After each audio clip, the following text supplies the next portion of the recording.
Hey, Slick, Yeah? do a burnout. I don't know if it will. Boy, you can at least try. Come on.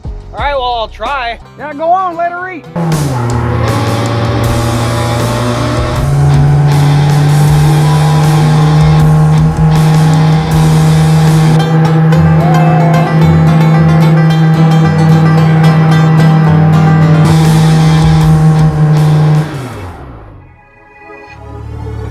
That was a ridiculous intro.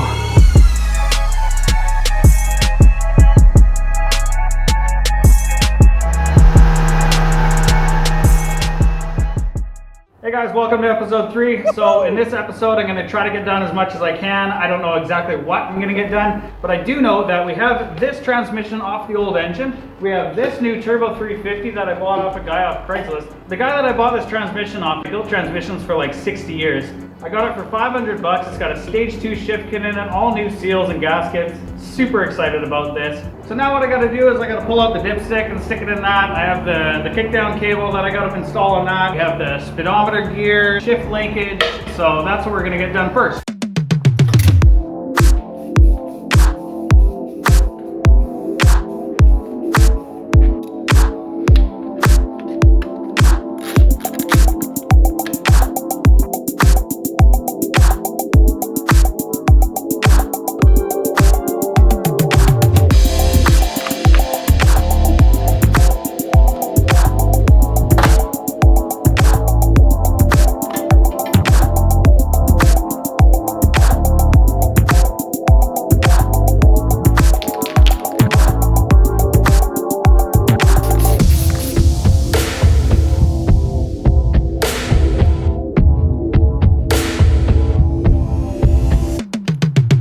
After delicately placing the transmission onto a height-adjustable working surface, I proceeded to remove the speedometer gear from the transmission's output shaft.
Alright, so now we have everything transferred over to the new transmission. So now what's next is we have to install the torque converter into the new transmission, install the new transmission onto the engine, lift up the engine, place it in its home, and figure out where we're going to put our motor mounts.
Now this was a super exciting time for me. Mating an engine to a transmission in my own personal car is something I've never done before. It was extremely satisfying bolting them up.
now married to the transmission and it went pretty smoothly. What's next is getting this thing in the doghouse, seeing if we can get it nice and comfortable in its new home. I have an extra pair of hands coming over tomorrow to lift up the back of the transmission while I figure out where on the frame rails these motor mounts are going to wind up.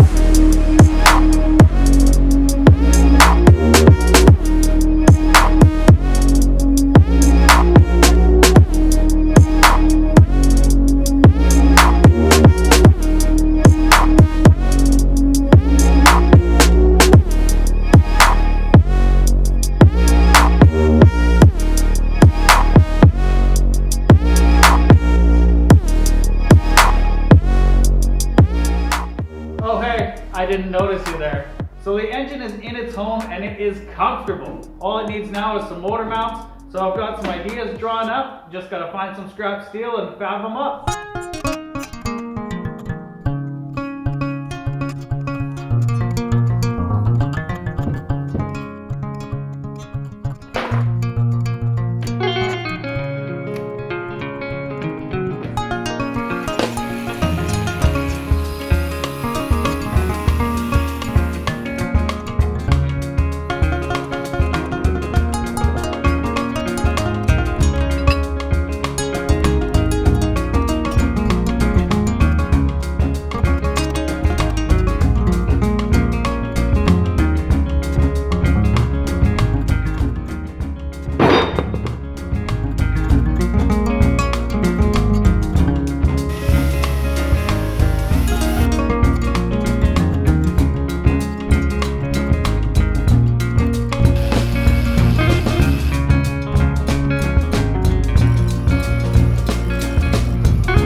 So last night I got the engine tack welded in place, but I'm not so sure I'm happy with the location. I think it's a little too far forward and I don't want this car to be too nose heavy. So I'm going to cut the tack welds off, shift it back a little bit, and then weld it up.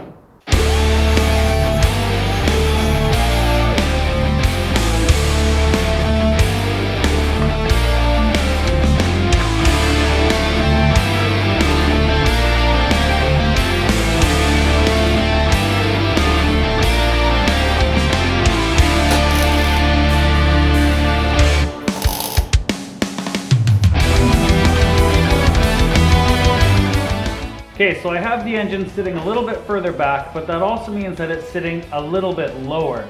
So I got to turn the wheels all the way to the left and then all the way to the right to make sure that the center link and the inner tie rod ends aren't hitting the oil pan.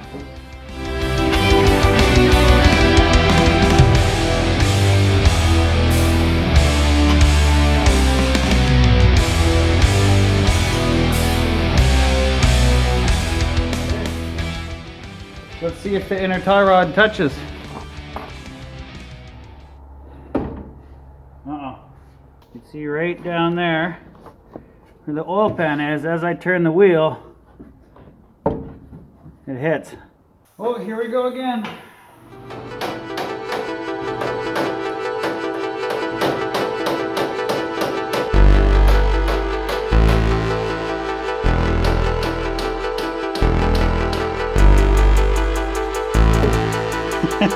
Building cars is not always fun.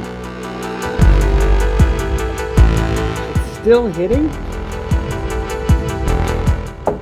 Still. Okay. Oh, look at that. Oh, it's clear. My engine mounts are like an inch higher than they're supposed to be. So this is its new spot, which sits higher, which is cool because I wanted that thing to sit out of the hood as high as possible.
Oh, nothing's on fire. Okay, so I've done the little extensions on the motor mounts. They don't really look pretty, but ask me if I give a shit. So now they're in there, I'll show you what they look like.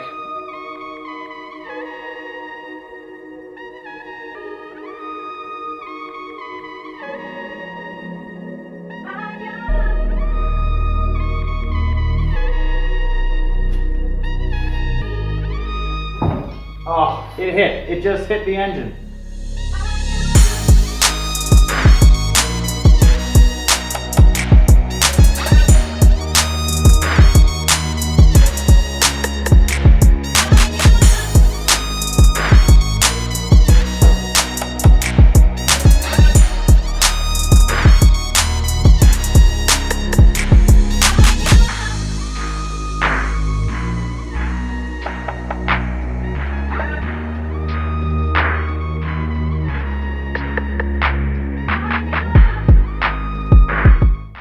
Okay, I gotta weld this now.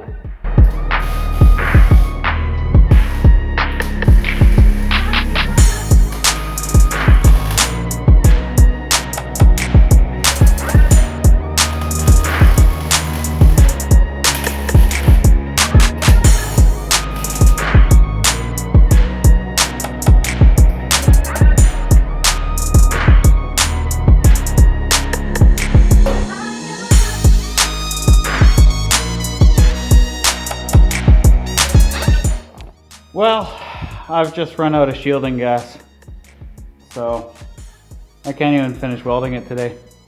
So that concludes episode 3. If anyone wants to buy a 75 Pontiac Astra, let me know. I could put the hood on it, so you could tell your friends it's got a 350 under the hood. I'm joking, I'll get back to it. Stay tuned, thanks for watching, guys. Okay, you guys saw me turn the wheel back and forth and it not hit, right?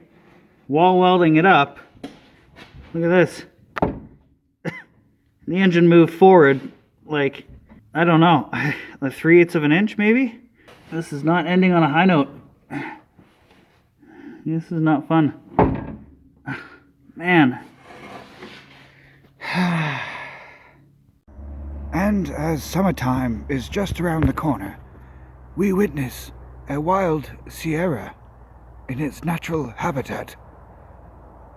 Perhaps this wild Sierra, with its 4.8-litre engine, is on a hunt, stalking its prey, perhaps a Toyota Prius.